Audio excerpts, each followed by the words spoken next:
How do you stay so strong despite all the pain you deal with, both emotionally and physically? I wasn't always this strong. This is what my life used to look like. That's me in the hospital bed with Francesca.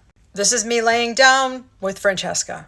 Back in a hospital bed with Francesca and Ava. For some ungodly reason, I remember the day this picture was taken because I was just trying to keep my head up to do arts and crafts. Now, I was a single mom. It was hard, but it was harder when I got served custody papers, when I was getting a colostomy bag. My life sucked for a long time. I got very, very depressed.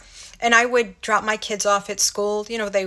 My kids were very fortunate. I could put them in a nice private school. I would drop them off, come home, and go back to bed. Nobody knew what I was going through. I never let anybody knew that I was depressed because I was so embarrassed of being depressed. And my mom came in my room one day and she said, "Get up, get out of bed."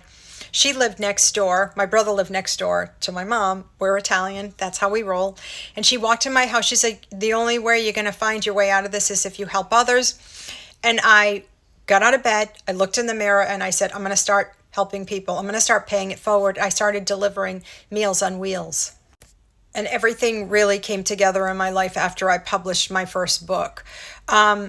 Today, I don't even get out of bed until I pray. For me, faith has been very important, but fitness, so important to me.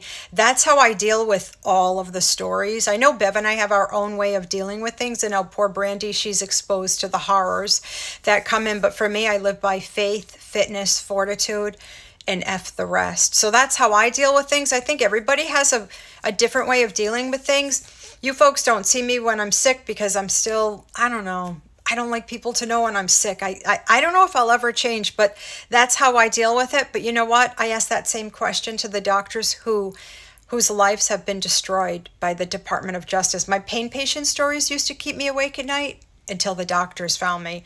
And that really started to screw around with how I was thinking, because I was like, wow, if the government can do this to a doctor, they can do this to anybody. Thank you for supporting our efforts at the Doctor Patient Forum. We're trying to get you help.